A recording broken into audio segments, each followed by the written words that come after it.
সড়কে শৃঙ্খলার কাজে আজও ট্রাফিক সদস্যদের পাশাপাশি আছেন শিক্ষার্থীরাও।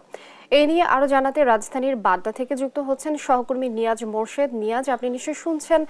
নিয়াজ, ট্রাফিক সদস্যরা পুরোদমে কাজ শুরু করেছেন কিনা এই বিষয়টি অবশ্যই জানাবেন। আর একটি কথা, আর শিক্ষার্থীদের মাঝে আসলে স্বতঃস্ফূর্ততা কেমন দেখছেন, সবকিছু মিলে আমাদেরকে জানাবেন।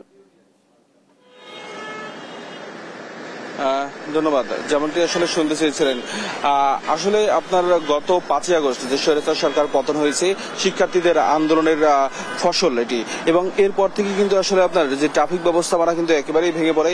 সড়কে কিন্তু আসলে কোনো ধরনের ট্রাফিক পুলিশ দেখা যায়নি। তারা আসলে তাদের কর্মবিরতি পালন করেছে এবং সেই কর্মবিরতি পালনের পর কিন্তু গতকাল থেকে তারা কিন্তু আবার এই সড়কে ফিরেছে। এবং এতদিন কিন্তু আসলে শিক্ষার্থীরা কিন্তু এই দায়িত্ব পালন করে গেছে এবং প্রায় এক সপ্তাহ যাবত কিন্তু তারা কিন্তু সড়কে থেকেছে, সকাল থেকে রাত অবধি পর্যন্ত।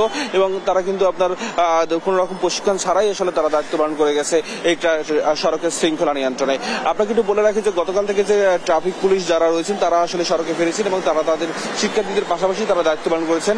আমি সকাল থেকে আপনার মহাখালী এবং আপনার সাত রাস্তা, নাবিস্কো এবং আপনার মৌচাক, মগবাজার আর এবং রামপুরা, বাড্ডা থেকে যেসব স্পট আমরা ঘুরেছি সেসব স্পটে কিন্তু আমরা দেখেছি কিছু কিছু জায়গায় আসলে ট্রাফিক পুলিশ রয়েছে এবং আবার কিছু কিছু জায়গায় কিন্তু আসলে এখনো ট্রাফিক পুলিশ কিন্তু আপনার দায়িত্ব পালনের জন্য কিন্তু আসলে খুব কম দেখা গেছে। এবং তারা কিন্তু আপনার যেখানে যেসব জায়গায় ট্রাফিক পুলিশ আমরা দেখেছি, আজকে কিন্তু শিক্ষার্থীদের উপস্থিতি খুব কম দেখা যাচ্ছে এবং শিক্ষার্থীরা কিন্তু আসলে বেশিরভাগ স্পটেই কিন্তু আসলে আমরা আজকে শিক্ষার্থীদের তেমন কোনো উপস্থিতি আমরা দেখতে পাইনি। তবে ট্রাফিক পুলিশের উপস্থিতি আমরা দেখতে পেয়েছি, যদিও সড়কে কিন্তু আজকে কিন্তু প্রায় যানজট কিন্তু এখনো রয়েছে এবং প্রচুর কিন্তু গাড়ি কিন্তু আসলে আজকে আপনার সড়কে আছে এবং সেই সাথে সাথে কিন্তু আপনার ট্রাফিক পুলিশ কিন্তু তাদের দায়িত্ব পালন করে যাচ্ছে।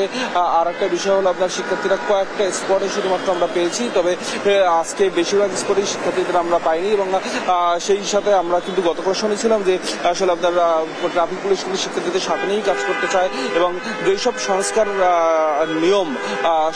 করে যেসব নিয়ম আসলে আপনার ট্রাফিক পুলিশের সাথে শিক্ষার্থীরা দিয়ে গেছিল যে লাইনগুলো চলবে, এক একটা আপনার যেসব লেন আলাদা আলাদা চলবে এবং আলাদা আলাদা লেনে আলাদা আলাদা গাড়ি চলবে এবং সেই সাথে যে আপনার জনগুরুত্বপূর্ণ এবং যেসব আপনার যানবাহন রয়েছে যেমন অ্যাম্বুলেন্স, তাদেরকে আসলে খুব দ্রুত আপনার পার করে দেওয়া হবে। তেমনটি আসলে কিন্তু আপনার আজকেও কিন্তু আমরা দেখেছি আসলে কয়েকটা জায়গাতে আসলে সেইভাবে কিন্তু আসলে ট্রাফিক পুলিশ তাদের দেখানো সিস্টেম অনুযায়ী কিন্তু আসলে তারাও আসলে কাজ করে যাচ্ছে এবং তারা কিন্তু চেষ্টা করে যাচ্ছে যে সড়কের যেন শৃঙ্খলা আবার ফিরিয়ে আনা হয়। এই ছিল আমার কাছে রাজধানীর বাড্ডা থেকে সর্বশেষ তথ্য।